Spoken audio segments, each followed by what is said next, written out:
Good evening everyone and welcome to another Apex Point Racing League feature race slash live stream. Tonight we are doing something a little bit different.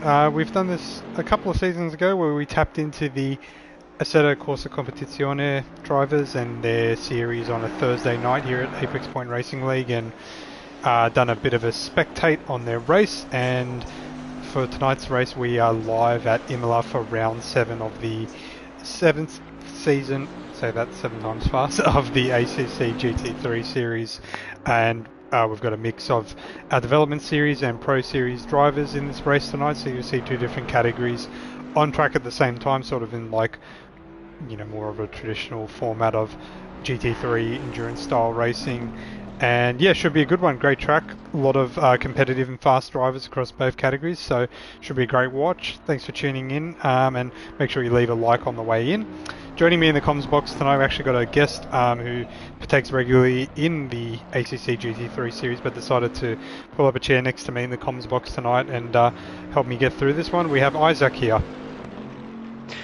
Yes, good evening, Subi. Good evening, everybody. Thanks so much for having me. Yeah, I chose to step out of the car tonight and into the commentary box, which I feel like I'm much more comfortable in the booth than I am behind the wheel of the car. So I'm really looking forward to this one. Imola is one of those tracks that's just absolutely magical and always provides some great racing. So hopefully tonight will be no exception, and I'm sure with the strength of field we have here tonight, it will be. Yeah, we've got a good spread of drivers, some new drivers, some actually doing their first race tonight, a lot of regular drivers, some drivers just dipping their toes into the water of ACC for the first time. So we've got a good spread, but yeah, echo your point about Imola being such a really, really great track. Such a shame it's not in other games like Gran Turismo and stuff like that, but time will tell if that comes to those games in the future. Yeah, absolutely, and here we go. So we're getting it underway for qualifying now as well, which is very exciting. So a 15-minute qualifying session and a 1-hour race tonight, which will be good. And the man we're looking at on our screen is Matt Donetti, who, fun fact, has done 3 races this season and has won all 3 of those races. He was previously in the Ferrari, but he's actually, for some reason, he's requested to be in the Audi R8 tonight, which I think he's a madman for doing so, but he was pretty quick in practice, so hopefully he can put it to some good use. Yeah, I think a few of the drivers on the grid were sort of hoping that by putting his change car request into a difficult car like the Audi R8, it would help hinder his performance, but he very easily set the second quickest practice time, so I'm sure there's a lot of deflated drivers out there who are just heading out onto the track to set their qualifying lap. But I think the really cool thing about ACC is that it's a lot less forgiving, and on the opposite spectrum entirely, it can be very rewarding when you do get it right. So it just means those margins in the middle are very fine in terms of success or failure.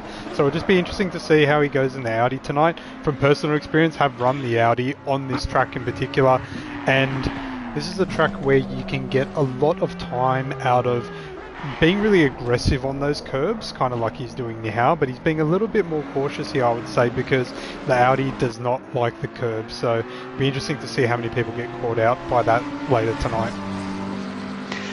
Yeah, the curbs are going to play a big factor in where you can gain your time around here, and I spoke to Matt earlier in the day. He definitely is feeling a little bit of trepidation with the use of those curbs, especially the sausage curbs, the big yellow curbs you can see there on the inside of the final corner. He's not loving those with this car. That it's a very low-sitting car, and yeah, just not super thrilled to have to try and combat that to try and get lap time. But it's going to be, as you said, a key to unlocking the pace around here and using those curbs. So as this goes on, we will see who is able to use those curbs to great effect to advantage them in qualifying. There was a few guys as well, I will note, guys like Corbino and Anthony Reid. We haven't actually seen them set a time in practice, so their pace around here is also a bit of an unknown, which could play a factor in this session.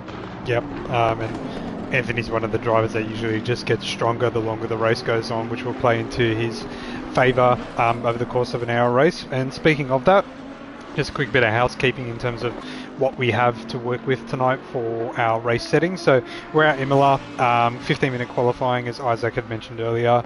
Qualifying will be set on a Saturday, which is where it currently is now, around 4 p.m. local time.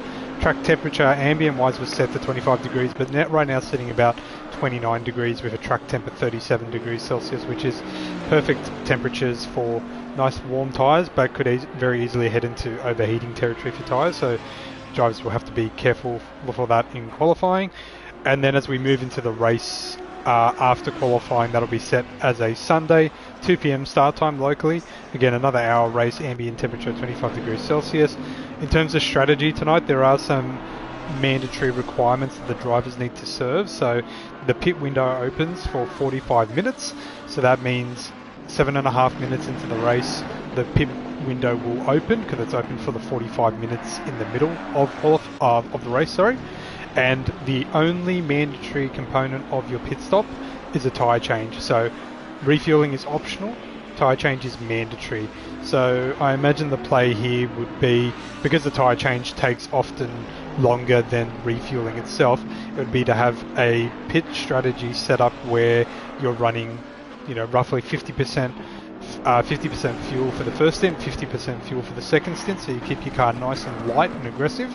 But then again, weirder things have happened. If someone gets damaged, they might pop into the pits a bit early and get that all fixed up. So it'll be interesting to see where they pit. Some people like to leave it right until the end, which is always a bit heart pounding when it gets to that point, because you never know what could happen. So yeah, and guys, thanks for jumping in, thanks for saying hello, we've seen your comments coming through. Make sure to leave a like when you're coming through as well, and especially for some of the GT7 oriented drivers who, if you want to learn anything more about ACC, now's the time to ask. You've got two people who have raced in it, one more regularly than the other, and that's Isaac for sure. So just feel free to shout out any questions as we go, because we'd be happy to explain the game and help you get up to speed as much as possible. But you can already see the times coming down, so we've got, that has changed just then for a 1:42.1 by K McMillan. That is that is a fast time.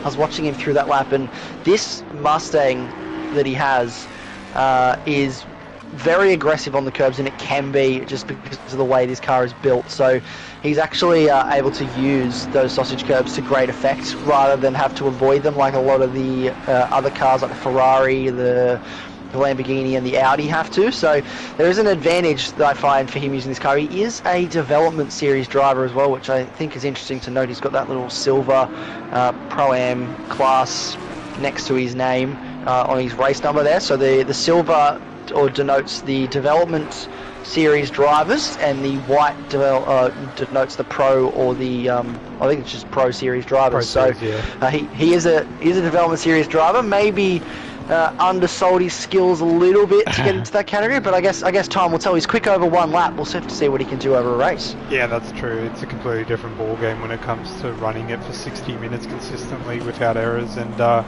we're not unfamiliar with a bit of sandbagging in our league. It's a common joke thrown around in some of the places, but this is a new driver, maybe just got a bit mixed up in the registration process, but all is well, joining well past the halfway point of the season, so it shouldn't have too much effect on the championship standings for the series, but not too far off some of the other drivers behind him. So Denetted is only about a quarter of a second behind, just under, in the Audi R8 here. And again, difference between this qualifying session and Gran Turismo is that this is a dedicated 15-minute qualifying session rather than a one-shot hot lap type quali compared to Gran Turismo. And most of the drivers would have a setup for qualifying as well as the race, so this setup should arguably be a bit more aggressive, light on fuel, maybe higher tyre pressures to get them out there and onto the track nice and early and maximise the advantage of it, as Donetta just gets a little bit caught out there by Dave Corvino, who was either on a lap or was just coming out of the pits there, but was able to jump back to the pits and avoid any carnage, which is always good. But so far, no, I haven't seen any yellow flags being thrown. Looks like everyone's still managing to keep it on the track so far, which is good to see. It is good to see. I'm just scrolling through trying to see who's improving. Zanetti was actually, before that lap was impeded, he was like 3/10 up at that stage, so he was quite quick, and he was And that was finding only in the quite first like 1 or 2 corners. Yeah, so he was actually quite quick before he caught up to Corbino. So I'm sure he's definitely got a lot of pace that he can still get out of that car. I'm sure everyone else does. Just noticing that Anthony Reid is on quite a good lap at the moment. He's about 6/10 up on his best time, so that should put him In the P4 probably. Yeah, P4 most likely. We'll see what it is. He's up 8/10 now.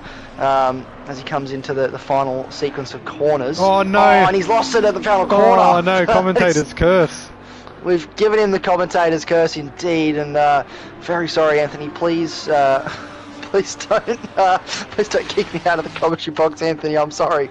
I think you're given a get out of jail free card. It's usually me that's the person that's causing all the commentators' curse. So you've used your get out of jail free card for now. Well, I've used my one get out of jail free card, so well that'll be frustrating. He'll really put a lot of pressure in those rear tyres as well with that slide, so he'll have to take a bit of time to settle that down. He's already 2/10 down on this lap, so this will just be a lap for him to get back in the rhythm and maximise getting those tyres back to the optimal pressure window for another attempt. Absolutely. If he just takes it easy on this lap, maybe let a few other cars go past him, cool down the tyres as well as his nerves from that slide just then, he'll probably be able to get another 1 or 2 hot laps in, so all is not over just yet.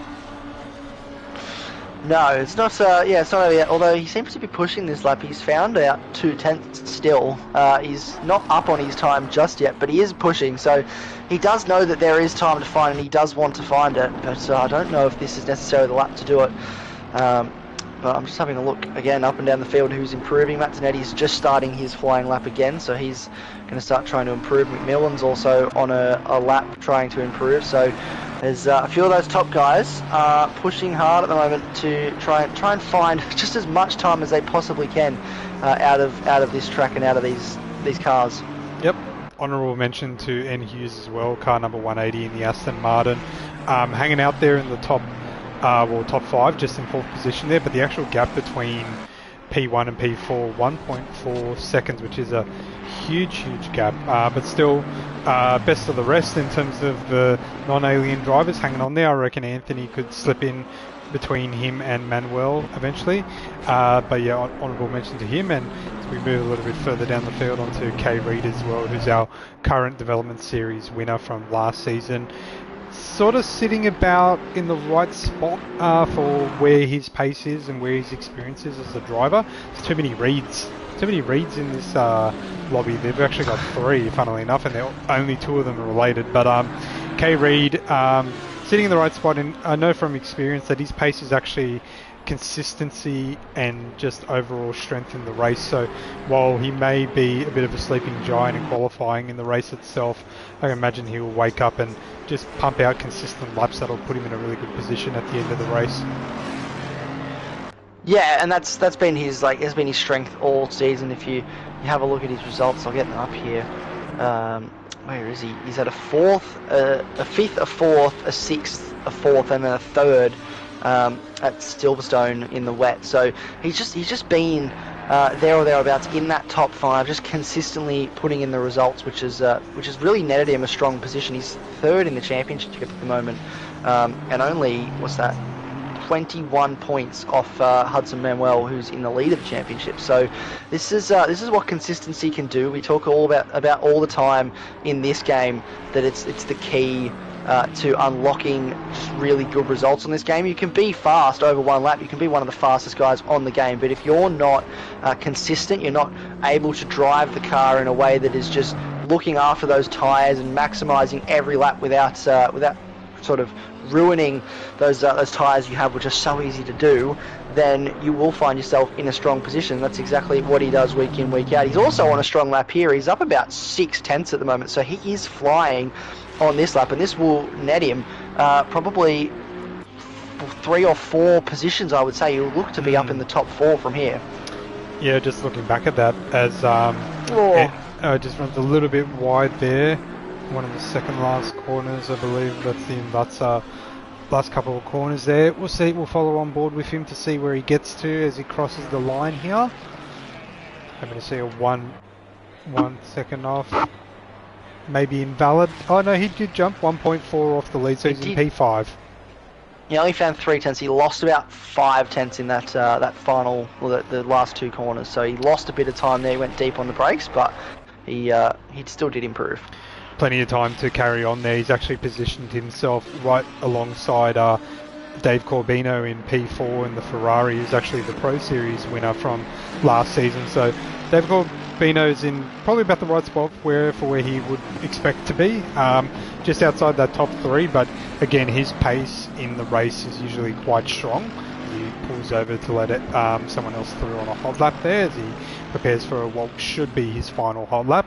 Yeah, he's got very strong pace in the race, but sometimes gets caught out, unfortunately, by, you know, unfair touch or a little bit of a spin or burning up of the hot tyres there, and that usually leads to some issues. But fingers crossed it doesn't happen to him today. So just to quickly recap on where we're at.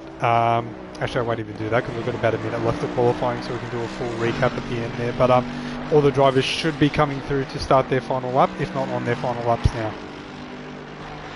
Yeah, I'm just trying to look who is on a lap at the moment, who's trying to improve. Anthony Reid just crossed the line, didn't improve. Martinetti is a fair way down at the moment, but who's he at on circuit? He's got enough time that when he gets there, he'll be able to go again, because he's about 2 seconds down. So I think he just sort of let some other drivers go. He's bled a little bit of time here to make sure that he can go as late as possible. McMillan is actually in the pit lane, so McMillan thinks that he can't go any faster. There's 5 tenths between himself and Martinetti, so he's done. So it's all down to Zanetti, Manuel and Corbino as to whether they can improve. Yeah, interestingly, Manuel's got the position ahead of Denetted heading into their final lap. He looks like he'll just get over the line. I wonder if Denetted will get over the line too. 3-2 he gets over, so he'll be doing his final lap now. We'll be interested to see how they go. It's always a bit tricky doing a hot lap when you have someone behind you following as well. Some of the cars are coming through as they finish. We'll do a quick recap on those once qualifying is over. May just ride on board here with Manuel just to see how he's going with the pressure of Denetted behind him. Most of the cars are finishing up. Oh, Denetted! He's off in the... Oh no! He's done. Just saw him slide off in the background of Manuel's replay view there. I mean, we weren't able to confirm what had happened there, but knowing from my own experiences of being in that exact same sand trap with that exact same car, I think that could have been a curb job.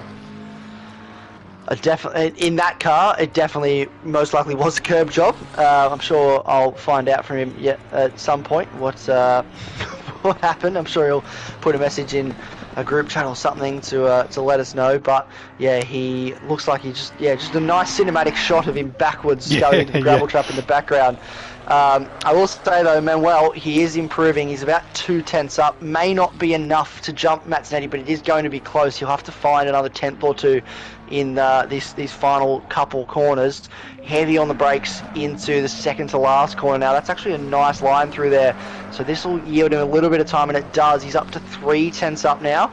Looking through the final corner, that's a nice exit. Probably not as nice as his previous ones. He is down a little bit, so he shouldn't improve his position. He will improve his time by about 2 tenths, but he'll stay in third once he crosses the line. He does. That's right, yeah. And a few of the drivers in the background on the track there as well. A couple of yellow flags and drivers in the gravel trap. So I think a few of them might have been pushing a little bit too hard on that final lap there and just paid the price for the extra pace that they were trying to source there. But qualifying is all done. It always goes over just as quickly as it starts. So just a recap. So in P1, starting in pole position, we have Kay McMillan with a 141.8. In P2, alongside him will be Denetted. P3, Manuel, who got close to pipping Denetted for P2, but just missed out quite by a small margin. And then in P4, we have Dave Corbino. And if you look at the gap between the top 3 and 4th and down, particularly between P4 and about P12, there's about 7 tenths between P4 and P12 in the standings here, and there's about almost another 7 tenths between just P3 and P4 there. So there's a big chunk of pace between some of the pro drivers and the rest of the field there, so it'll be interesting to see how it goes.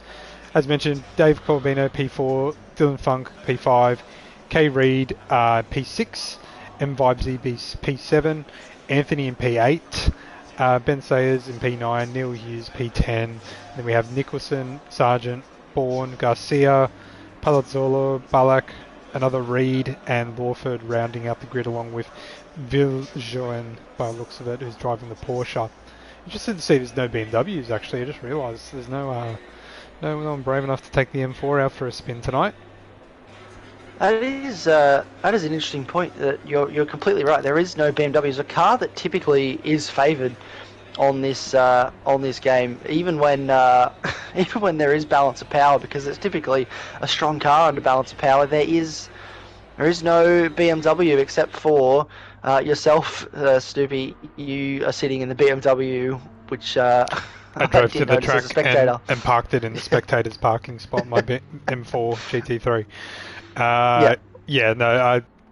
I believe this season I did have a car change, but I had signed up in SimGrid but didn't race, so I don't think the change has been coded. But hopefully next season can find a bit more time to get involved. But speaking of time and not having a lot of it, we're about to get racing in about a minute or 2 minutes time.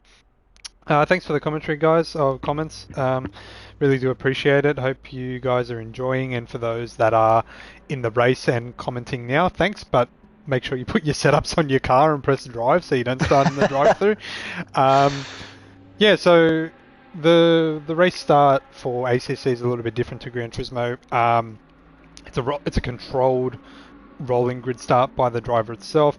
The reason why the cars are bouncing around at the moment is because every time you load or tweak your setup on your car, whether that's camber, tow, tyre pressures, downforce, etc., it will almost like reload the car into the track, which is why it's sort of bouncing up and down at the moment. So that's what they're doing. They're probably switching from their quality setup to their race setup, and then once the clock ticks down to 30 seconds, they can jump in their cars, you'll hear the engine starting up, and the drivers will take control of the car for the rolling start. So it's up to each driver to hold their position, hold their place, more appropriately, and get themselves in the right position for the race start. Yeah, it's they'll have a little a thing on their screen that will tell them exactly where they have to be, which is very handy. I've done a couple races before where they don't have that. They just run, figure it out. You know how a rolling formation starts, so just where you have to be, so figure it out. And I think I get very lost doing that because you do a full formation lap with those races, and you single file, and then at some point it tells you now you have to go double file, and you have to pick which side you're on. And so for these guys, it pretty much will tell them everything. It'll give them a speed limit, so they'll form up now. They'll stay in double file. Basically, at this point, they're driving to the graphic on their screen, and then at some point when they get into the front straight, it will tell them that they have to maintain, I believe it's 60 kilometers an hour, and they'll hold 60 until they get the green flag. If you go faster than that, it's going to give you a drive-through penalty. So you've got to be very careful not to be above that speed limit. As they come down the main straight, trundling along, we'll be getting up to speed shortly. One driver did miss that drive button window starting in the pit lane, car number 9 in the Porsche, so he'll be going after they roll through here. But all the cars are in double file, about to hit go on the gas pedal and get going for round number 7 here at Imola for the ACC GT3 Series at Apex Point Racing League. Thanks to Image Digital, our proud partner and sponsor. The lights are still red on the main straight. They should go green any moment now. You see them. You'll hear the cars go. And they're off and underway here at Imola. All seems to have gotten a quick getaway. There's one car in the middle there, and Aston Martin actually, Denetta gets a jump on K Macmillan here, so he's going ahead into the first chicane. Let's see how they handle this together. There's a bit of a shunt down the back, I think I saw. Just having a look. I think a little bit of contact maybe? Yeah, there's a couple cars backwards, right at the back. We've got Development Team's winner from last season and Lawford, car 254. They must have coming together, just tapped each other as they were going through side by side heading to turn 1. As we jump back to the main pack here at the front, they seem to have all gotten through here quite nicely so far. Only main position change that I've noticed is that Denetten's gotten the jump on Macmillan, and yeah, that's everything seems to be in order for the most part, except for that little incident in the back. Car number 9's out of the pits, rolling away there.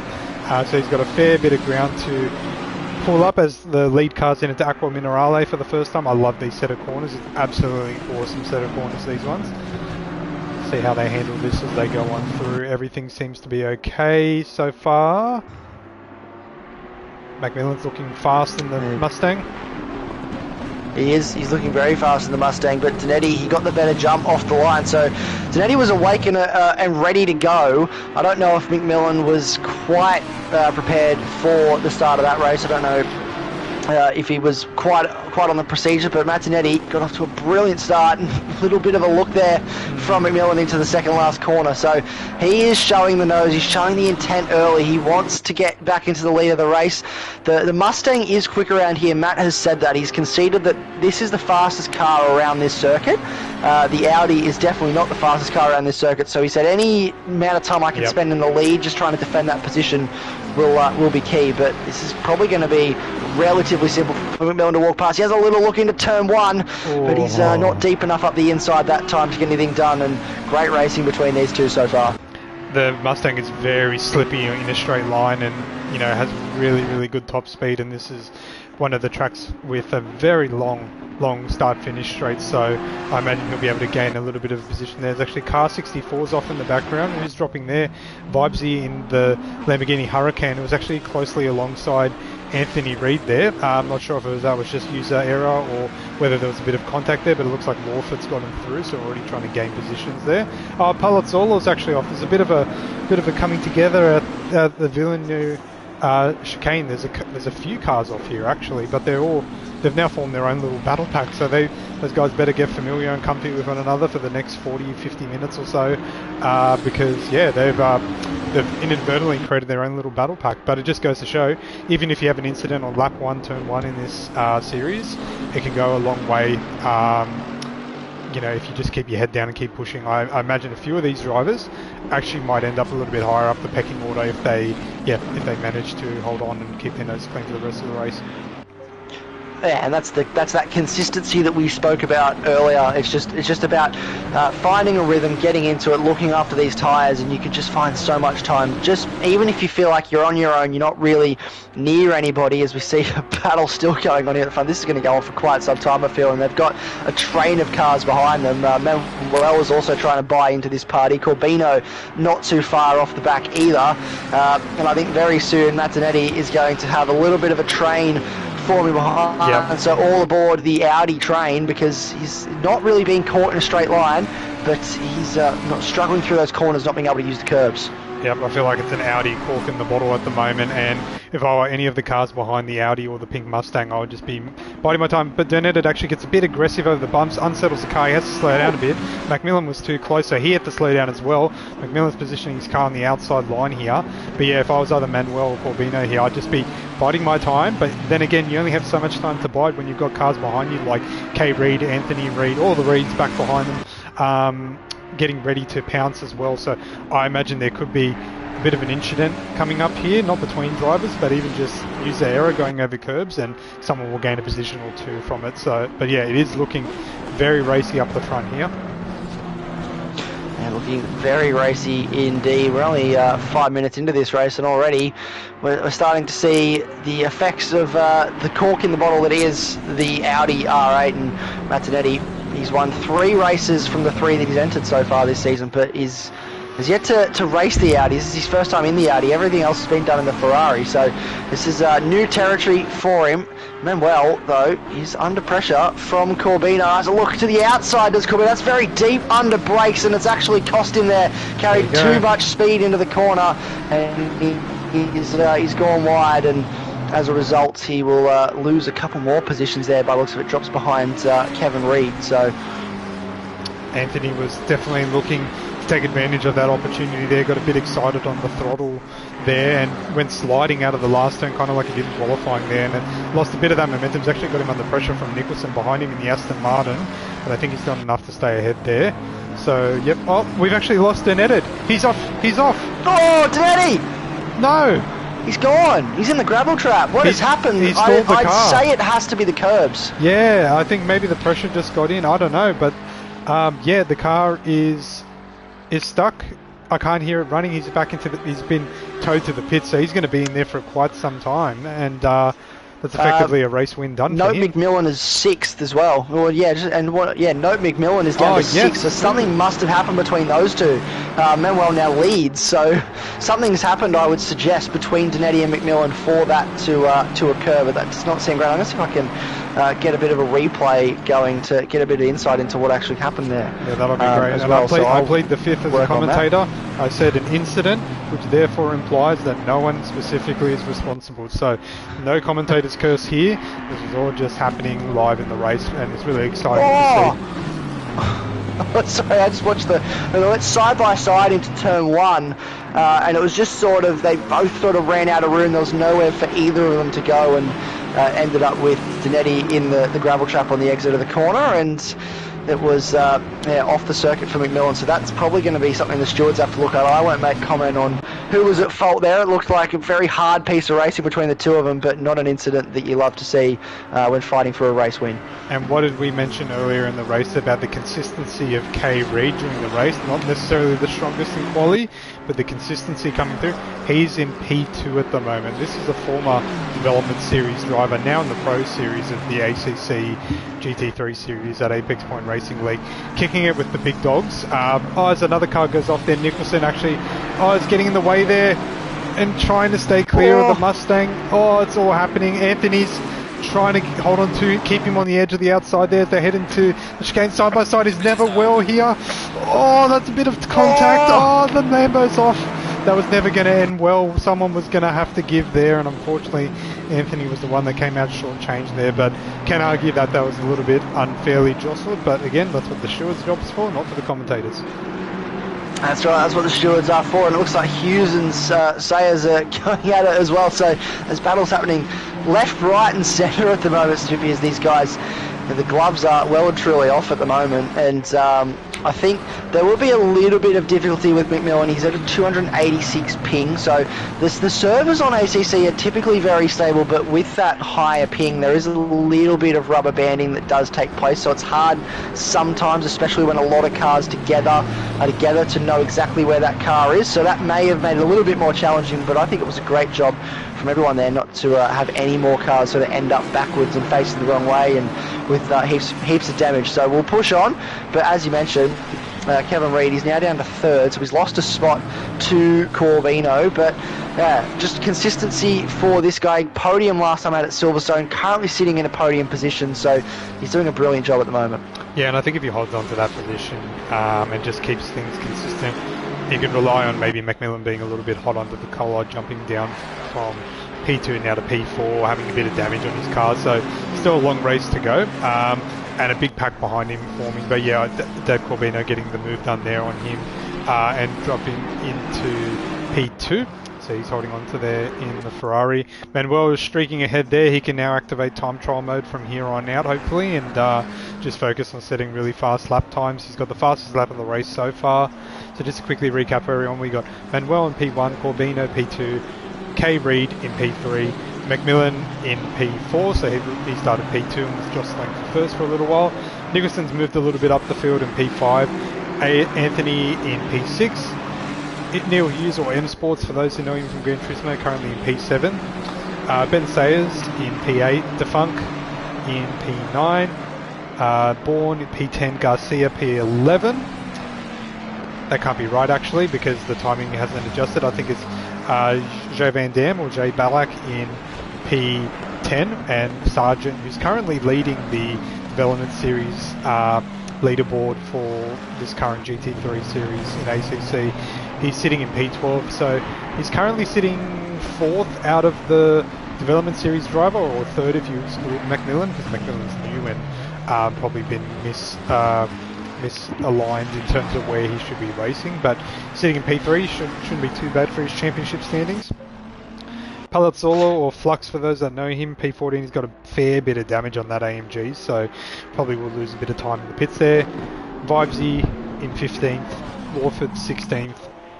Vil Joen, who sort of been just running his own race here at the moment and has gained positions as a result.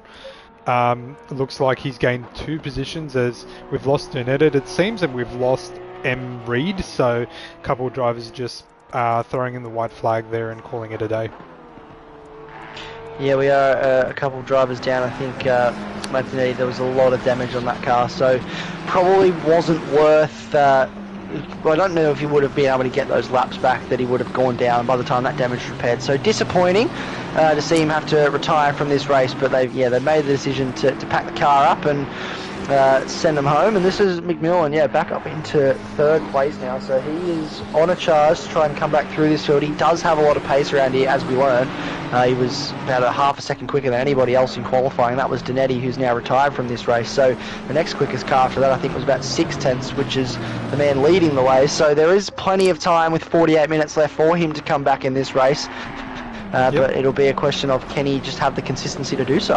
And if this is Formula 1 and we had the AWS tracker of at what lap they think that they'll be ready to strike, I think in a few laps time McMillan will be ready to make a move on Corbino. So we might just take a quick stock of that. So he's about 2 seconds behind at the moment.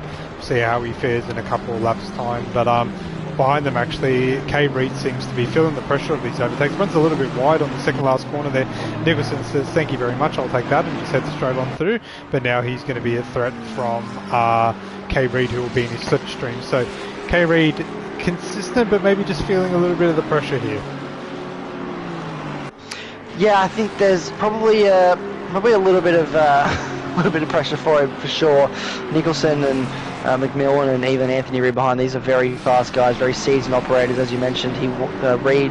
Kevin won the development series last season, so he earned the promotion into pro.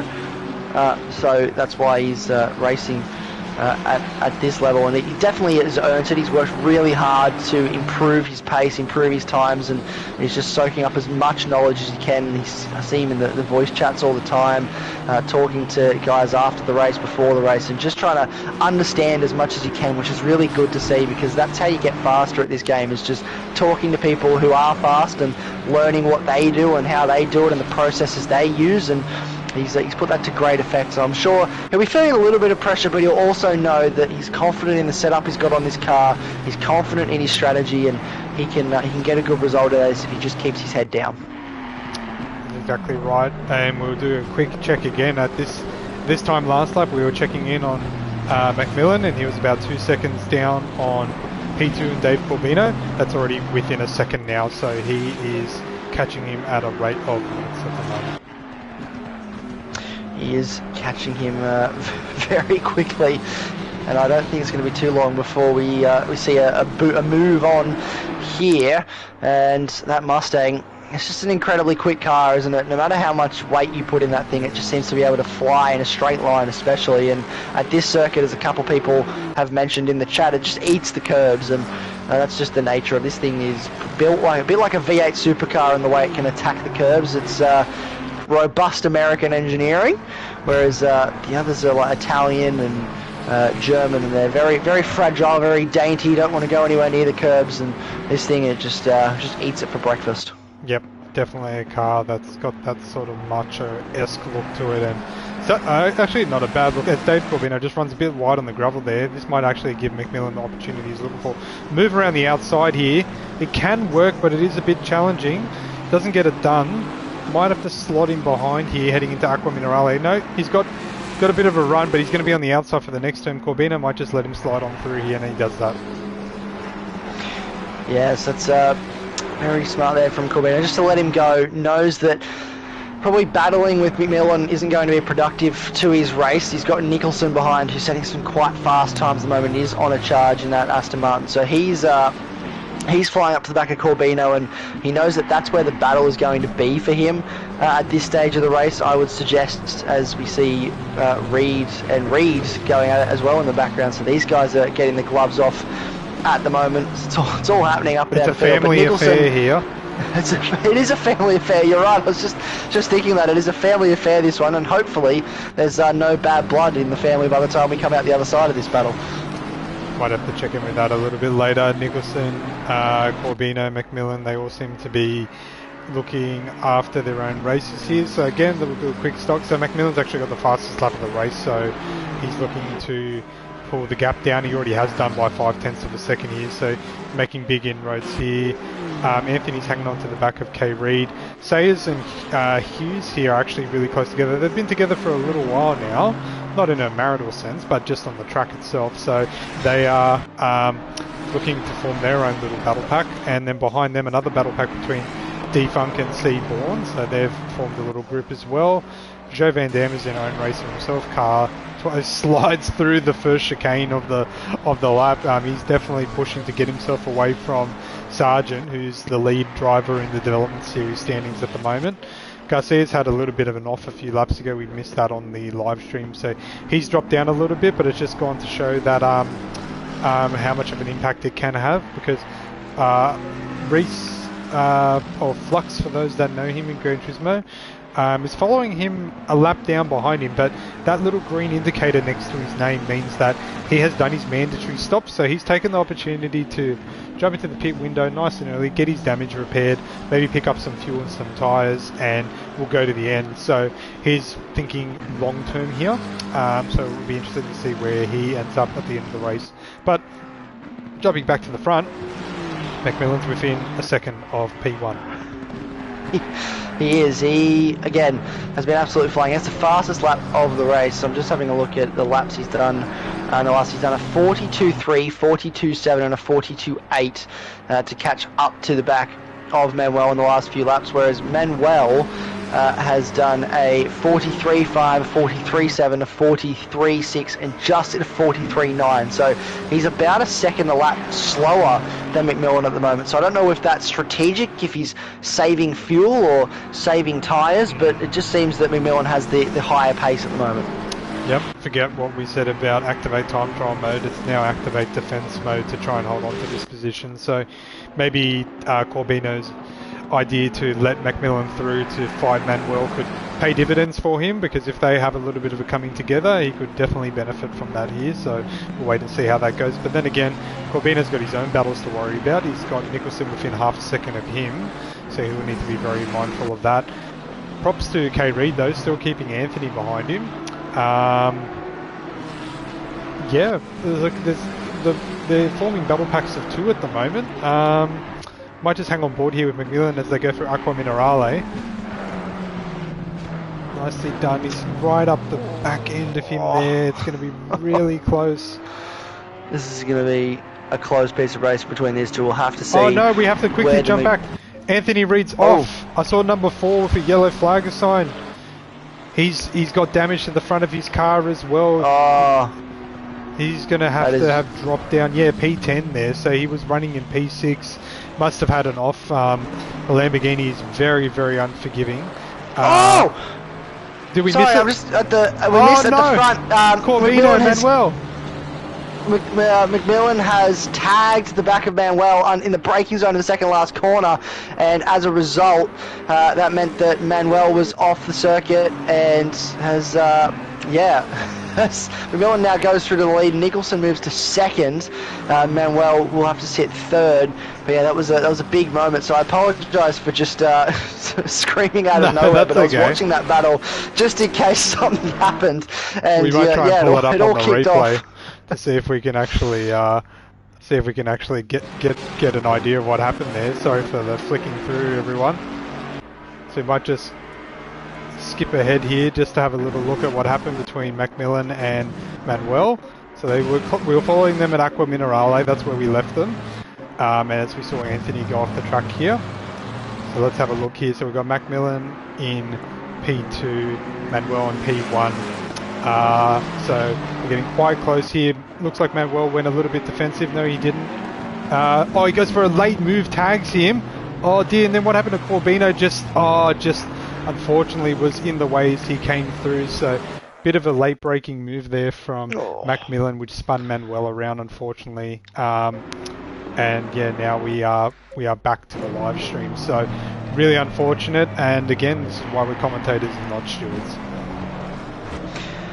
Yeah, that's why we leave that to the professionals to give their verdict on that. But yeah, a bit of a messy incident between McMillan and Manuel, and unfortunate for Corbino to be caught up in that. Yeah. He was definitely an innocent bystander. I think Nicholson did well to avoid that as well, because he had Corbino spinning in front of him, so he sort of was able to dodge that and come away with, if no damage, very minimal damage from that incident. So I think he's done well to now sit second, and he's catching up to Reed, to McMillan, who's carrying a little bit of damage on the front of that car. So this could be all coming up Nicholson if this continues.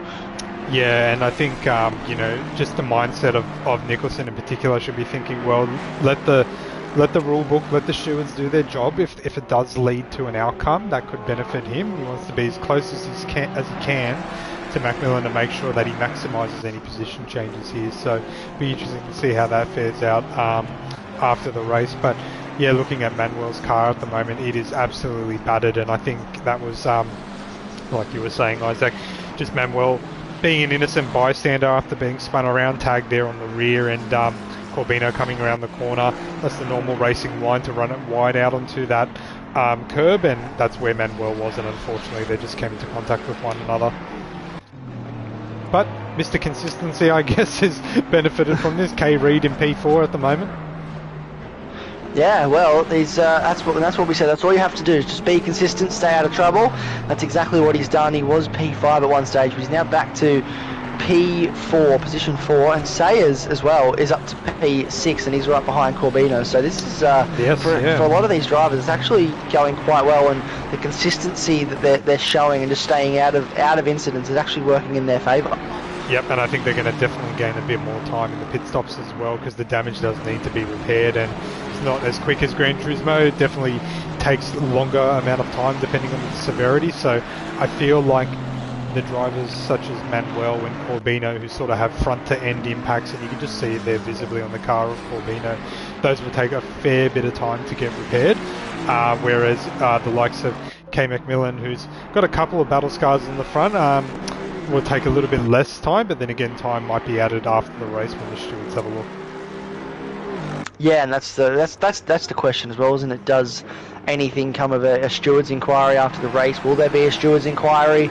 And that's something we'll have to find out, and we leave to the professionals to sort out. But just a note as well, Sargent is sitting P11 at the moment. He's third in class, and he's not too far. He's only about 3 seconds off the back of Anthony Reid, but he's 11 to 12 seconds clear of the next closest car on track, and he's just being consistent. This is the man you said earlier, Snoopy. He is leading the development series at the moment with, I'm just trying to see if I can get the points up, with a 22-point lead over Matthew Reid, who's retired from this race. So he's actually looking quite good at the moment, Peter Sargent, to grow that lead even more. We've got an Oscar Piastri, Lando Norris situation here happening at Imola tonight, and I think Sargent, if he keeps his race going, he can definitely gain a few more positions.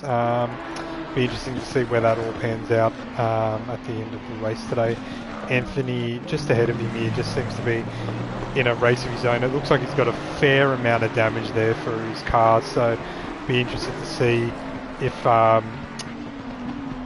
depending on what type of impact he had, he might have had a really, really big impact into a wall by himself there, so that's unfortunate for him. But carrying on, Ben Sayers a couple of seconds up ahead, and Bourne not too far behind him.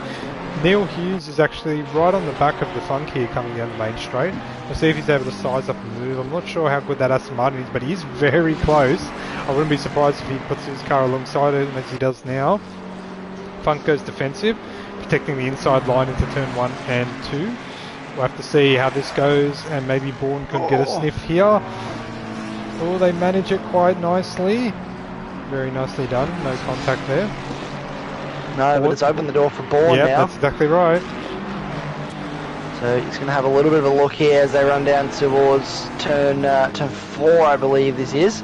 But he's not close enough this time to get anything done into that braking zone. We'll have a look into 5 as well, but I don't think, I don't think he's close enough. He is. They've got a lot of pace though, these Mustangs today, which has been really, really good to see.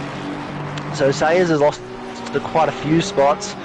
He's down to 9th, so I'm not sure, maybe something happened there, went off the circuit. These guys are pushing as hard as they can. It's so easy to do around here, is to just make one little mistake which can cost you time, especially as we spoke about at the top of the broadcast.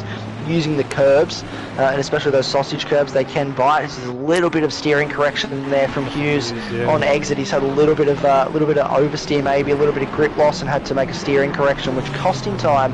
But Bourne is stalking at the moment, ready to make a move if a mistake does come. It looks like he just ran a little bit wide, got a little bit too eager on Hughes there, which is giving him a little bit of breathing room, so I'm sure he'll be more than happy to take that now. So we're heading we're about 26 to 27 minutes into the race now, so hitting that midway point. Pit window is still open, but I imagine a lot of the drivers will be coming in around that 30-minute mark or so. So we could see a few pit stops coming up. As these gaggle of cars actually, so we have Defunken and the like heading into turn 1 and turn 2. As actually a back marker goes off the track, how's your rejoin, sir? Be very careful not to impede the other drivers. Oh! Villagen just barely gets out of the way. He sort of found himself as a bit of a deer in the headlights here. It's a big gaggle of cars. He's holding up Bourne a fair bit. Sayers is now trying to come through as well. Just trying to navigate this very, very carefully. Not the best way of following blue flags, unfortunately. Just seems to be pretending like he's in the actual race itself. Not too sure what's going on there, but hopefully Sayers is able to get past him without too much hustle. Hopefully there will be blue flags being shown to him, so he will know that there's a faster car behind him, and he does now get out of the way. So that's he's let him go, which is good. But yeah, a little bit of a messy. It's a difficult part of the circuit as well. So maybe he was trying to wait for a bit of more of a better opportunity, but it is hard. You do want to get out of the way of the guys that are on a faster, or that are a lap ahead of you essentially at this stage of the race. You don't want to hold them up too much, and now Anthony Reid is closing in on the back of that lapped car as well. So there's a few cars that are starting. He's going to have to keep an eye on the rear view mirror, just make sure that he's aware of who and what's around him, and that's what you have to do as a back marker. Just be aware of who and what's around you. Try not to get in the way where possible.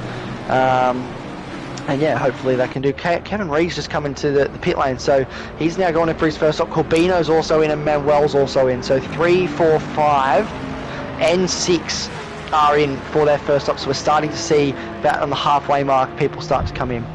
It's very interesting. They'll just all be coming out at the exact same time, I imagine, in a few different orders here. Some of them have damage, some of them don't. Anthony's in as well in the background there, so a few of them will have a fair bit of damage. I think the person who will come out in front of actually the entire group here will be either, it would probably be K Reid or Funk. I reckon K Reid and then Funk behind him, because when you look at the car of the likes of Dave Corbino, as you can see him in the pits there, just really, really badly damaged. Manuel also very badly damaged. So the cars are being worked on in this pit stop at the moment. It's just not visible in the car itself. You'll be able to see it, but just in the spectator point of view, you'll be able to. And just as I anticipated, K Reid is out in the fast lane, just behind Manuel. So hasn't gained a position, but gained a whole chunk of time actually, because now he's right on the tail of Manuel. I wonder who's behind him. He's right behind Manuel. Who is next? I Corbino? believe it's Corbino will be the next car out. He has over Funk.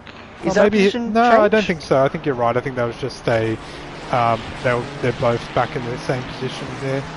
Got some fast cars coming down the straight. Macmillan actually. Please, Macmillan, make sure you don't tap any of the people who are just coming out of the pit. Just got their cars fixed, you know what I mean? They will be shown blue flags. So the likes of Corbino will be shown blue flags, but they're technically still in the same race itself. One person who's lost out massively, or it could just be the difference because of where he pitted compared to those other drivers. Actually, Anthony Reid is fair while back from those other drivers. 254 is off. Yep, I can see that. Lawford. Just saw that yellow come up on the screen. And he's yet to pit as well. So where he was on track was just as a result of the fact, Funk and Corbino are going side by side, and that's going to get messy. Possibly between those two. The gloves are off at the moment between the Ferrari drivers, but it looks like it's resolved for now. Might be all right. I thought you said the F word when you said Funk's name, like Funk and Corbino. No, I was like, It is a bit hard to make sure Corbino. you're... Oh, no, Corbino, no! Oh, no! He holds on. He's caught it. He's caught it, but he's lost the position. I was going to say, it is hard. You've got to make sure you're very articulate with some of these names to make sure you don't sound like you're saying something else. Yep, exactly. And I think Corbino, his rear wheels went over one of the sausage curbs and just really unsettled him. Probably feeling the pressure from Funk there, and just managed to hold on there. We've actually got a couple of other cars in the pits. So Jovan's in the pits, who is trundling out of the pits at the moment. We have Cam gone. He's got actually a stop-go 30-second penalty there. So I believe that would be for speeding in the pit lane, if I'm not mistaken. Yes, so it'll be speeding on entry into the pit lane. If you speed on entry before you stop for your pit stop, it's a 30-second stop go. If you speed on exits, so between leaving your pit bay and getting to the release line, it is a drive-through. So that'll be for speeding on entry, which is super easy to do here, especially if that board is like the speed limit board is taken out. It's very hard to judge where that line is and easy to overshoot it. So we got Neil Hughes in the pits. We had Duster in the chat saying that he believes in Nicholson, so that's where he's putting his money on because he's a betting man today. So we have N Hughes in the pits along with Ben Sayers. It looks like they're trying to mimic each other's strategy here. So Sargent is still running around at the moment. He's gained a few positions because of those stops, but as you can see on the leaderboard here, they still have the orange number 1 next to their name, which means they're still yet to stop. So technically the leader of this race who has pitted and is in the front of the pack is Nicholson. So Duster's beliefs may be put in the right person, but it'd be interesting to see where K Macmillan pits, or potentially new driver joined the league today, last night, something along those lines. May not have read the driver briefing, so might not even know that there's actually a mandatory stop. Might go all the way to the end of the race and get completely penalised and sent to the back. So yeah, we'll just have to wait and see how that goes. He's still going along. He's got time, but it'll be interesting to see. And he's coming out of the pits. Let's see how he goes with Macmillan here. Hopefully they don't make contact. Car 363 still has that stop go penalty. That's all good. Hughes slots in behind him. No problems there. Nicholson's coming down, going through actually, sorry, the hairpin at the bottom of the circuit there. So it looks like everyone's almost about to get their stops done. Yeah, I think we're pretty much not too far away from having everybody come in and serve their stop. Only a handful. I noticed that we're yet to serve our stop, so I might have to go and get on that, go and do a tyre change on the Mustang in the car park to make sure I tick off that little one next to my name. But Macmillan, hopefully he knows and is aware that if he's in the driver's briefing, he would have been told that there is a mandatory stop for tyres tonight. So he should be aware. 18 minutes left, plenty of time for him to come in and change those tyres. He's actually doing really well. I think would have thought the Mustang tyres would be well gone by now, but Sargent as well is doing a really good job and looking after those tyres on the McLaren. The McLaren notoriously is very good on tyres at this track, which is nice. Hopefully he hasn't forgotten the mandatory pit requirements as well. We can see car 64 Vibesy in the pits along with Garcia as well. I mean, if this is not a clear indication that you have to do a pit stop. As our Corbino's actually got a drive-through penalty for track limit infringements. These days just going bad to worse. Poor Corbino. It's so frustrating. He's right behind Funk, so he caught right back up to Funk and was really close. And now and both he's not having a bar of it. He's like, I'm serving this now. I cannot be bothered. Yeah. Yep. And that's the right call, I think, as Macmillan's also in the lane to serve his stop. But I think Bourne and Corbino have both said, we're just going to get this out of the way now, and then it's done, and I've still got 25 minutes to try and get something back in this race. And I think that's definitely the smart call. But Macmillan, our race leader, into the lane, which should hand over the race lead to Sargent. And then means that Riley Nicholson, where will he come out in relation to Macmillan? That is the question that we will be waiting to see the answer to as this rages on. Yeah, Nicholson is just going through Aqua Minerale at the moment, so unless there's a big chunk of damage that Macmillan needs clearing up and a lot of fuel put on, he should still end up behind Macmillan. Corbino serves his drive-through penalties, so he's back up and racing. Hopefully he's able to get out in some clear air. That's given a position actually to Anthony and some of the other drivers behind him there. So again, that idea of consistency paying off. McMillan's already trundling down the pit lane, and it looks like Nicholson is just coming through the second last corner now. So still a fair way off there,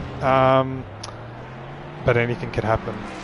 So you're right, Sargent's taken the effective lead of the race. He's one of 3 drivers that are still yet to pit, and they've got about, I want to say, less than 20 minutes or so to do so.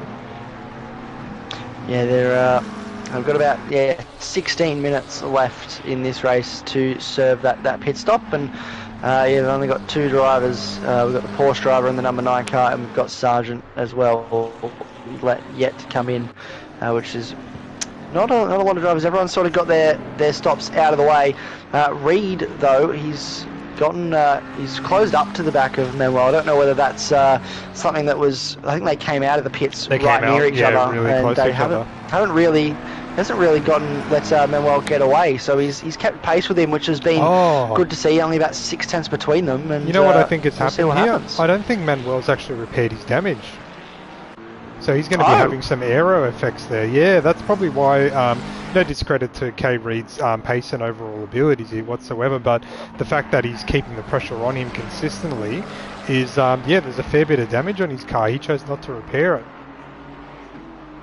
Yeah, that's an interesting call, I think, from Manuel, because it's clear that McLaren is not really coping with the lack of aero that comes with the damage on the front of that car. So that's a bold call from Manuel to stick with the damaged front end, and I think that is serving Reed well. Hopefully he can use that to his advantage, maybe find his way past in the last 22 minutes of this race. We'll have to keep a very close eye on that indeed. But Riley Nicholson, I will make note as Sargent comes in the lane, he was about an entire straight behind McMillan, so there is a fair gap between himself and McMillan. Not sure why that has become a gap, 14 seconds. Maybe that's just the pace of McMillan, but there was only about 3 or 4 seconds between them when Nicholson came into it for his stop. So something's happened somewhere, I think, for Nicholson for him to be that far behind. It could be extra fuel, maybe just an incorrect setup in the pit stops or something like that, just taking a little bit longer to get that cleared. But yeah, interesting to know that gap has increased. But Manuel and Reed still following each other quite closely. Sargent's trundling down the pit lane at the moment. Be interesting to see where he comes out. I think he's going to be behind Hughes, Funk, and potentially Reed here as he comes down the main straight. Anthony. He gets the job done on Sargent, so Anthony's gained, I don't think he's gained a position, but he's just held on to a position there. So he's now up to, I believe that would be 8th position for Anthony Reed. Yes, so that is, P8 for Anthony Reed, which is a great drive back through the field after what has been probably a bit of a difficult race for the Lamborghini driver. He's doing quite well, and hopefully Sargent, who now sits effectively second in the development class in P9, can continue this on and bring home a good result. Balak is also not too far behind Vibesy. The pressure has paid off from K. Reed because, sorry, not K. Reed, apologies, from N. Hughes, because Defunk has had a bit of a spin just before Aqua Minerale, and Hughes is now through into P5. There you go, so that's another position gain for Hughes, which is so he's pushing hard in that Aston Martin. Only 2 Aston Martins in the field, and both of them are in the top 5. They are, yeah, you're exactly right, and the other Mustang's not too far out from with Ben Sayers there. Actually looks like he's gotten ahead of the Funk as well. I always refer to him as the Da Funk, like the Daft Punk song, but it's Dylan Funk, I'm pretty sure. So the next person in line for him is actually Anthony, and I reckon Anthony could get a move on him here. Not on him here exact moment, but by the end of the race for sure. Well, there's only 3 seconds between them. Let's see what it is when they cross the line. 2.8. So that gap is starting to close between Funk and Reed, which I would suggest if it keeps closing at the rate that it is, we could definitely see a move or a battle between these two at least before the end of this race. Yeah, and I think it's just going to come down to, as I've lost my cursor in the game, which is not great, Oh, I don't know what to do here. My cursor is completely gone, so we're stuck on whoever we're... Oh, I can flick through with the controller buttons, that's okay. Yeah, as we sort of work through the battle packs here, so Reed's still keeping the pressure on Manuel. Slightly increasing, I would say. I'm not 100% sure. We'll just have to wait and see how that bears out. Oh, there's K Reed in the background there, actually just slides off, so yeah, maybe just hit one of the curbs there, unfortunately. I might actually...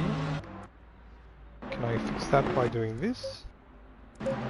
I cannot. Oh, that's alright. Reed is finding his way through lapped cars. I'd say, yeah, that does seem to be a bit of a common issue with this game, and I believe sometimes you just have to restart the game, which is probably not what probably not ideal.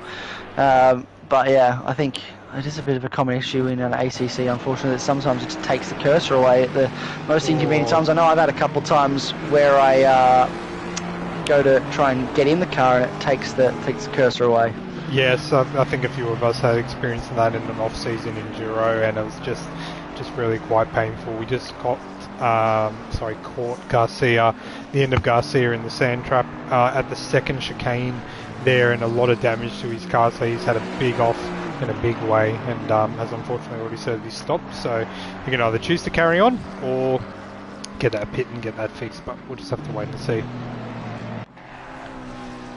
Yeah, that's I don't know. We'll have a look how much damage is on the front of that car. He may be alright, rolling around in 16th place at the moment. He should be okay just to continue. Depends if there's any steering damage between on the car, I should say. But we'll see if he pushes on. Riley Nicholson, he's keeping pace at the moment with McMillan, but he's not making any major inroads, so they're just sort of at a stalemate at the moment with 17 minutes to go. I'd suggest, provided there's no mistakes from McMillan, this is how the race will end. Because it just seems to be that he's got too much pace in that Mustang out in front. K Reed has dropped right off the back of Manuel, though. 6 seconds now is the gap between himself and Manuel, so Manuel's found quite a bit of time. Anything can happen. Speaking of anything that can happen, two good friends here, Corbino and Joe Van Dam, or Jay Ballack, are actually close to one another. Good friends off the track as well. Jovan in that or that development series category, and Corbino in the Pro Series category, coming up to, well, no, actually not coming up to a lap car vibe. He's actually competing for position here. So you have two friends. The one who's usually faster is behind them, and they have a car in front of them that's blocking them. So this will be interesting to watch and see how this pans out over the next few turns, few laps. As Garcia goes into the pits again to probably repair his damage there. But interestingly, so someone like Palazzola, who was actually at the back of the pack at the start of the race, has moved himself up to P14 out of P18. So yeah, it would be interesting to see where he does end up. Maybe he could gain a few more positions, but it just goes to show if you keep chipping away, you can end up there. Corbino sizes up and move on Ballack there. Ballack doesn't make any big deal out of it. Corbino flashes the hazards light, says thank you for not making that too difficult for me. Let's go and have a beer tomorrow night at the pub after work. But now they have to deal with Vibesy, so it'll be interesting to see how that goes. Yeah, well, it's I don't think it's going to be as easy as please. Oh, a little bit on the curb there. Oh, massive on the curb there for Corbino. They got caught out by the sausage curbs. Oh no, dearie me. Joe Van Dam letting his mate through and just goes, okay, I'll take that again. So guess I'll have to. He's racking up the IOU points in this race if he lets him through again. So it'll be cool to see how that pans out over the next couple of laps. I imagine it'll be a similar move in a few laps time, but. Sorry for the random jumping around to different competitors' cars. We can't control who we look at just because the cursor has disappeared entirely from the game. But what I can control is what I say, and what I've just noticed is Garcia, who's gone into the pits to repair his damage, has gotten a stop-go penalty for speeding upon entry into the pit lane. So his day's just gone from bad to worse. Yeah, it's not really going the way of Garcia today, unfortunately, that damage, and now, 30-second stop go, which feels like an eternity, and that's because it's essentially a whole nother pit stop. It's a 30-second stop for tyres on this game, and yeah, if you have to do a 30-second stop go, you're essentially just serving a second pit stop, which is not great. This is Nicholson pushing on at the moment and sitting out in front. Then we've got Viljan, who's a lap down. Yet to serve his stop, we got a lapped car. Yeah, that's what I was just focusing on. So Palazzolo is getting blue flagged by Bourne, lets Bourne through, but then Viljan is getting blue flagged by Palazzolo and Bourne, but not necessarily getting out of the way here. So maybe just a little bit of inexperience here coming on through, but it could very easily lead to a disaster. Palazzolo's actually was not a lapped car for Bourne. They're fighting. All these guys are actually fighting for position, it seems. Oh no, he gets him a little bit of a tap from Viljan. There's a bit of a tag there between the two of them. I'm so getting deja vu from the race leaders earlier on. There's a bit of a tag. And Manuel had to go off into the grass. Off into the gravel to avoid him as well. Probably had a little bit of PTSD from earlier in the race. As Viljoen finally serves his mandatory pit stop, he just begs to the point of saying, you know, maybe I should have done my pit stop earlier. Maybe I shouldn't have been holding people up, because Palazzolo would have easily gapped him just from the pit stop itself. You shouldn't necessarily be fighting it if you're going to drop 45 seconds down anyways, but unfortunately he's in now, and that'll push him down to the back of the grid. Maybe not dead last, but yeah, definitely towards the back there.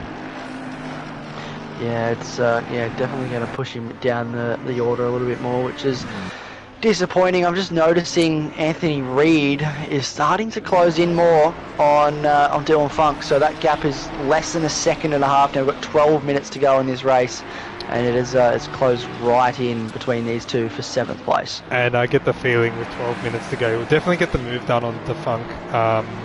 Keep saying Defunk, Dylan Funk, and just based on their experience and overall pace, and racing regular seasons together. So Funk will still put up a pretty good fight, I would say, but I don't imagine it wouldn't be impossible for Anthony here to actually get close to Ben Sayers in P6, who's doing a stellar job at the moment, holding on to that position there.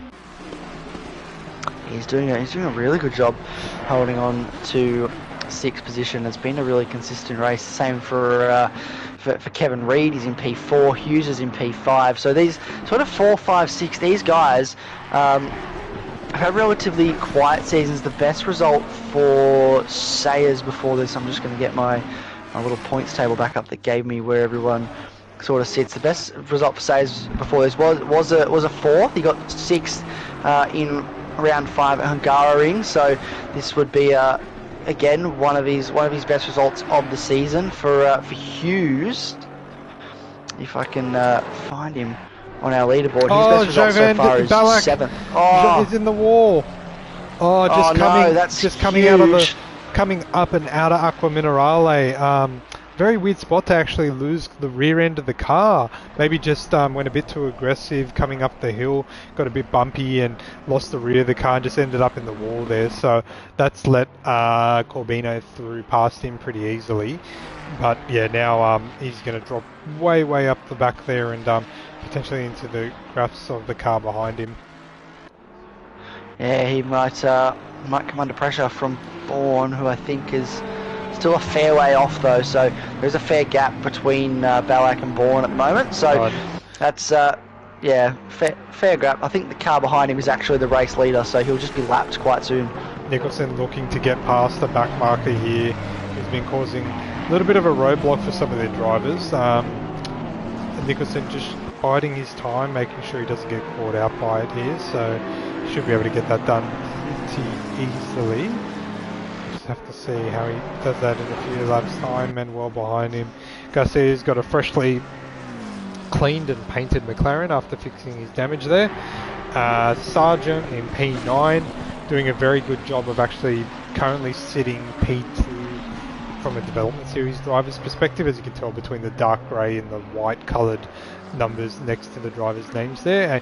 He's leading the championship, and Macmillan has only joined today, so I think he would be very happy with this outcome, irrespective of not finishing first. Where's Reid here? I think you have to be. Yeah, absolutely. I think you want that win, but you think bigger picture. It's like, well, this guy's only come in today. There's 2 rounds left after this, so mathematically it's impossible for them to catch me. So what's the best I can do? Finish as close to him on the standings as possible, and that's P2 in the development series category. Yeah, that's right, and it's important to note as well that when he receives the points for it, it'll be second in class. It won't be I'm getting points for finishing in ninth place. So, yeah, he will be thinking about it from a perspective of, well, I'm still getting second place here, so I'm still getting a solid bag of points. Ooh, and he won't actually be gaining that much on me. Interesting development here. Nicholson's dropped back a fair bit because Manuel's actually right on him. So something's happened because now he's 36 seconds behind McMillan, and I don't want to point fingers or make wrong assumptions, but Nicholson, hold on there. I think the lap car may have had a way into doing it. Manuel actually gets the position. I also don't want to point fingers, but I feel like you may have been right. I didn't notice the Porsche in the background and thought he's been a little bit of a headache for our like as a lap car today for our drivers, and maybe that has played a factor in again. And Riley Nicholson, he's a very hot-headed driver, so when he does get frustrated, he does overdrive the car a bit, and that would not be helping in this situation as he tries to battle with Manuel. He's sitting right behind him, very aggressive move. Pulls to the right-hand side of the circuit there, just trying to make sure that his intentions are clear, but Manuel is driving that car quite beautifully, just positioning it really well into the corner, making it hard for Nicholson to commit one way or another, and that is now up into second place for Manuel. And Riley Nicholson, if he wants to get that place back, I think he just needs to take a breath, sort of calm himself, refocus, and try and recenter to get past, because you're not going to get past if you're trying to push that car around here.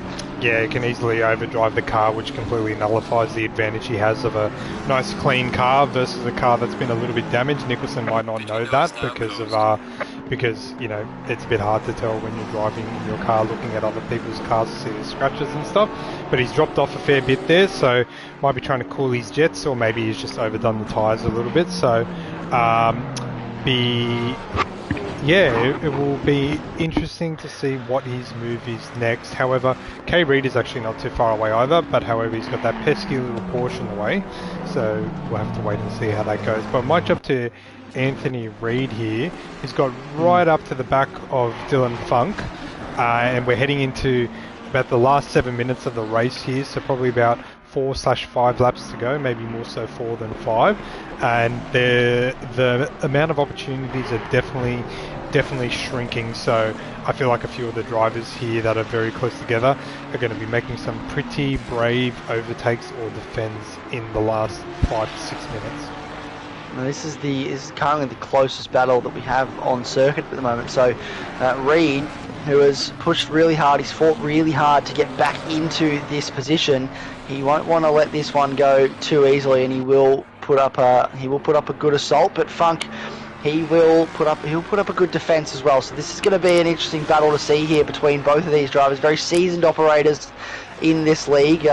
Anthony, obviously, one of the men at large and in charge here at Apex Point Racing League, and Funk, one of the guys that's been around, especially in this ACC side of things, for quite some time. He's a well-known face amongst all the ACC drivers. He runs a little bit off the there. circuit there, ran a bit wide, and that could be the opening that Reid needs through this section to try and gain as they run towards. I believe this is Schumacher here that they're heading into. So.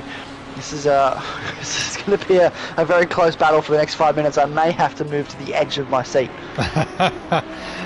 And yeah, just hold on for dear life, because we're heading into the final minutes very, very soon here. And Anthony, hold on to it. Oh, unfortunately, he's lost a lot of time there, but still managed to hold on to the car. But yeah, Funk has just been given an absolute lifeline there, so now it's up to him to run away with it. And we circle back to the word of the day, the word on the street, as they say on Sesame Street, is curbs, because that has brought Anthony Reid undone here in this race. He was so close to the back, got a little bit greedy with his curb usage on the run down towards Acqua Minerale, and it just spat him wide, which is super frustrating. We've got a car that's just stopped and pressed the eject seat into the pit lane. That's Lawford, number 254 on the Ferrari. I think calling it a day, which is a shame, got so close to the finish and just needed to go a little bit further. Garcia looks like he's off as well, if I can find him on my radars off the side there. I think we just saw from one of the views. His car's completely, I was saying completely dead, just probably waiting for a safe opportunity to rejoin, as he does so now. As K. Reid comes along, he stays off the circuit to make his intentions very clear to the drivers that are coming through. Very nicely managed rejoin. Well, a rejoin would imply that you've completed it, and he does so now. So done a very good job of reading the situation of the cars around him, joining at a time where it was safe gap in the race to do so. But yeah, he'll be a little bit disappointed as to where he's finishing today. But just have a look at it all. The Porsche that started in the pit lane, dead rotten last, is not last at the moment. So yeah, that just goes to show you can't. It's not over until it's over. That's exactly it, isn't it? It's not over until that checkered flag waves and you cross the finish line, and then that is actually it. Riley Nicholson is starting to close back up to Manuel, so I think he's taken that advice. He's centered himself a little bit, reset, and he was out to about 2 seconds at one stage from second place. He's now closed right back up to within a second of the car in front. So 3 minutes here to go, and he looks to be making a push for that second spot. Yeah, I think they could be. They should. If I can look at the split time difference between them, they should have about 3 laps to go, if I'm not mistaken, because of Macmillan already crossing the line and based on the timer there.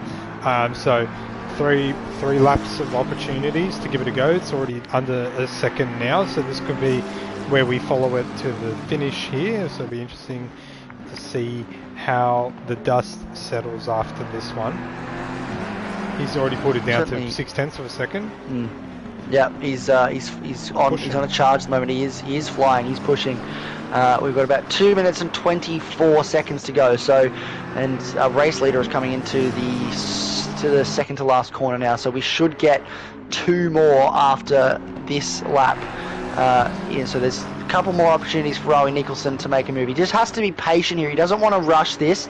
He does have a couple laps. That front straight is going to be, I think, his best opportunity to get in the slipstream and try and make a move. So he doesn't want to rush things here. He just wants to try and either pressure Manuel into a mistake or get in a good slipstream to make a move. Yep, so after they finish this lap, they should have 2 laps to go, as the race leader has already passed the line with over 1:40 to spare. So they'll have 2 laps to go.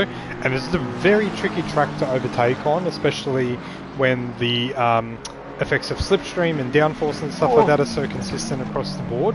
So you really, completely right there, Isaac, you need to keep the pressure on them, force them into a mistake, just a little bit of a slide, a touch on the grass, a touch on the gravel, just to slow them down that little bit can open the door, and you've just got to take that opportunity.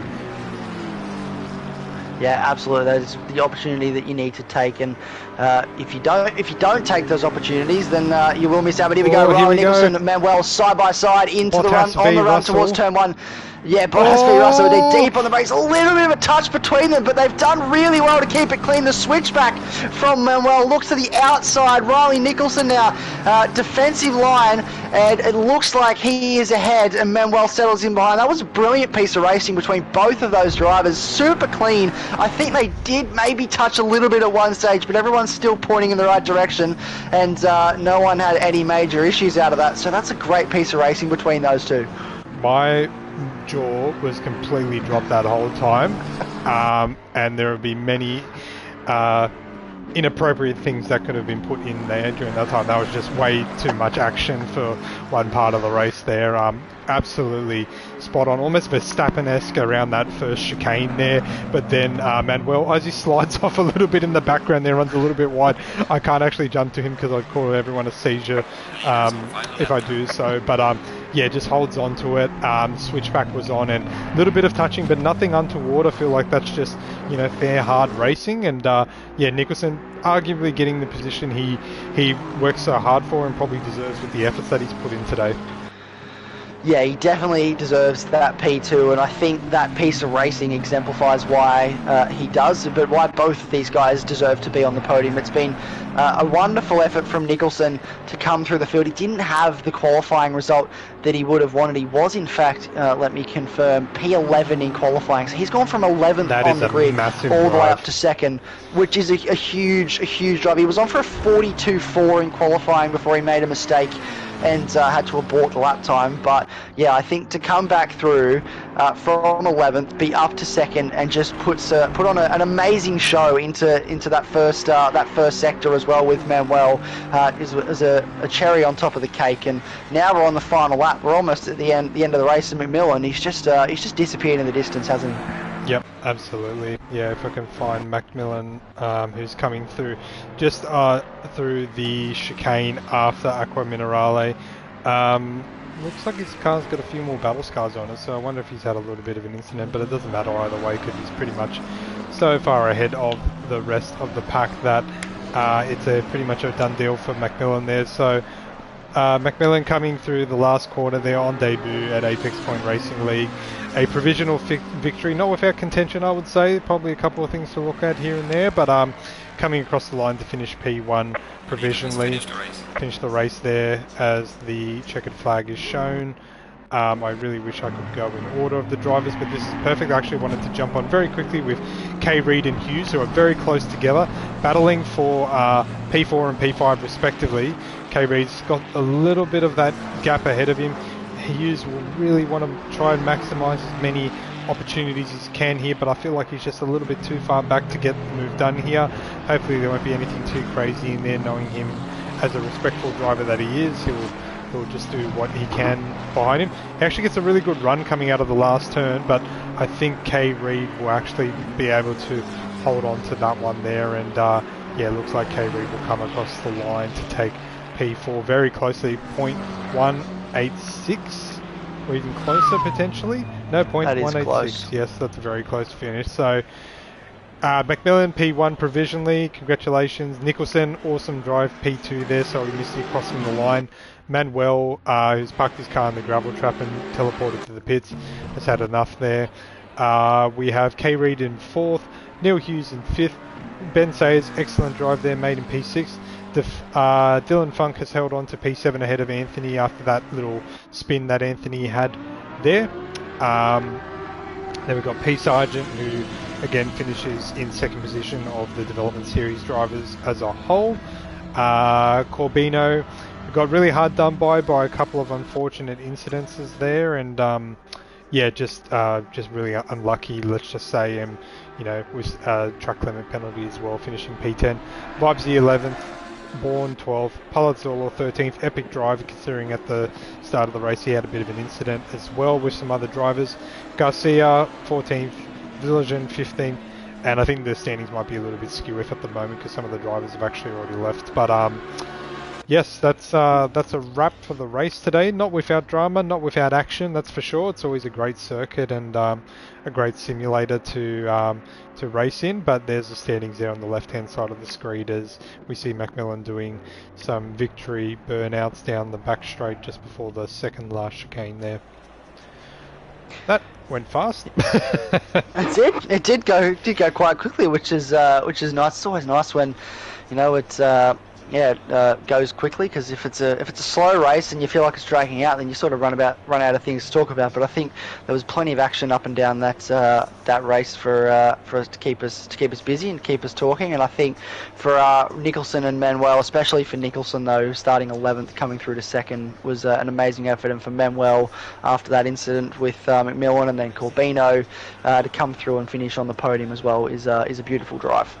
Absolutely right, and yeah, it was always once the pit stops started coming through, everything sort of like spread out and all the battle packs sort of faded away, but they sort of came back together as almost like little duet battles between people, which was really interesting to see, and kept the racing interesting all the way to the finish. So yeah, awesome race. Thanks to all the guys that made it through. Thanks for those that have joined the live stream. Make sure you leave a like on the way out as well, and subscribe if you haven't done so already.